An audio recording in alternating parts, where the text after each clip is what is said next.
So despite the heat wave that's going on outside, and I know I look like a drowned rat here, we're gonna continue, just roll out with another video really quick, and this time we're gonna talk about stance, specifically your foot stance. Which foot to go forward with, which one shouldn't you go forward with, and right off the bat I'm gonna tell you that there's no perfect stance. There's a perfect stance for the situation of the training that you're doing, but I have highly preferred stance versus some other folks, but I'll go through the basics of my choices as to why I use the stances I do and the different ones we got. So right off the bat, we're just talking about feet here. We're just talking about feet. The classic stance is, first of all, you want to start about shoulder width apart, somewhere really nice and comfortable, right? Just stand there, take a half step forward with your left foot, right? So a left foot forward has been often the classic for right-handed fighters in the SCN other groups for a long time. So you take that step, left foot forward, and you can fight from here. You can fight with your feet, your toes straight forward like this. Some people do, some people like that. I personally, from my days doing Kempo and all those things, I kind of kick my feet to the side a little bit, so I get a little bit more stability that way. I can still lean forward and back, but it's just a habit, as if you get in the front of your knee kicked in, it folds in instead of folding back and breaking. So it's just a habit I've got of doing, but a left forward stance, you got that one. Then you can do, and essentially that's your shield forward stance. We're going to talk about this on the basis of sword and shield. So left leg forward is shield forward, right? That's that classic boxer stance. Cool. And then you got, same thing, start out same position, get loose, get comfy, about shoulder width apart, I don't know. I can't really see the camera that well, but it doesn't matter. It feels good. And then you take a half step forward with your right foot, and then like I often do, I just kick it to the side. 35, 45 degrees, and this is where I fight from.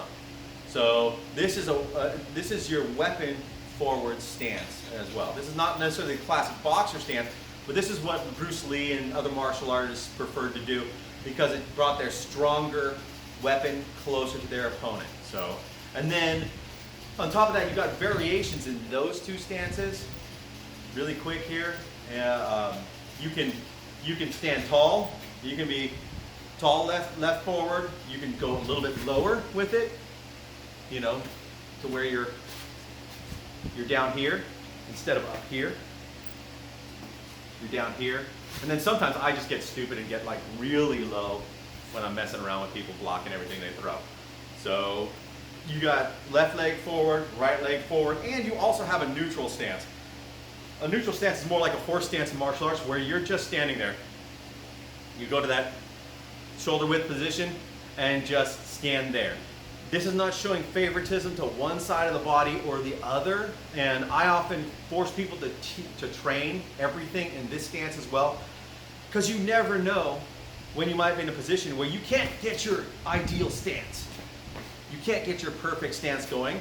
You're in a group fight and you're pushed up against a wall and, oh, well, I can't get my stance in here. How am I going to throw my shot? No, that's not viable. So a neutral stance, a horse stance, you can go from here. You can go lower. You can even train your shots if you want to be Kung Fu master and strengthen your legs. You can work it from a neutral stance, horse stance as well. So, but now, I fought in all sorts of different stances. Hell, I fought on one foot before. But I personally prefer the weapon forward stance for sword and shield and for single sword fighting. And the simple reason is range. So it brings my dominant striking, my dominant weapon forward and closer to the opponent. So real quick here, I'll step back here and we can all see like where the black foot is, okay, so my left foot forward here. So I'm gonna rotate across like I'm throwing a shot, right? Boom, I got my shot and here's that. So I'm gonna back up until I can barely touch that, okay? That's my distance there. We see that this is my left foot forward stance, my shield forward, right? You can grab a shield, but you don't need that. You can bend. So there's that. So let's go ahead and put the sword right in front of the toe there. There. Now let's move my right foot there. And remember, I barely touched the pelt with my left foot forward, right? But now I switch, I rotate which shoulder, which hip is forward, and I can barely touch the pedal, right? But I can more than barely touch the pedal. I'm like right through the pedal. So this brings the effective distance there. This brings the effective distance there without completely opening myself up. Left arm, to try to make that same distance, you have to rotate your shield so far out of the way. It's crazy. Even with this, with the right leg forward, I can keep my shield a little bit closer. So you gain a good 6-8 inches range on going forward with the right leg forward stance. Then you do left leg forward. Not to say it's not a good stance. There's situations. Against a left-hander, an offhand fighter, left-handed fighter, evil, totally evil. But I love them anyways. But so against left-handers, I'll go left leg forward, which is the opposite of the leg, because they're throwing shots around this side. I don't want to give them my right leg, so they just reach down and just tap it because it's sitting right there. I want to bring my right leg back way out of the way, so they have to reach for that sucker. And so I'll go left leg forward, and sometimes even just sword and shield. I'll just like against an onside opponent. But that's the difference. I'll train everything, and that's why I do have preferences. But I can fight in whatever system I need to. But I do. I prefer the right leg forward or the weapon leg forward so that I gain the reach required to strike people. So it's up to you. I personally say try them both out. And try the variations as well. And try the squared up stance for, doing your pel work sometimes. Just stand there at a neutral stance and work your stuff and figure out what it is you can do without like choosing one leg forward or another. Because if you become dependent on a set footwork, like your feet have to be just perfect in order to execute your shots, it's invariably going to happen, and it's going to happen way too often. You're not going to be able to find your ideal circumstance, your ideal stance, your ideal freedom so that you can do your cool special maneuver from the ground up. Sometimes you're going to be stuck. You're going to be pushed up against a wall. You're going to be in a wrestle with somebody else, and you won't be able to do your perfect shot.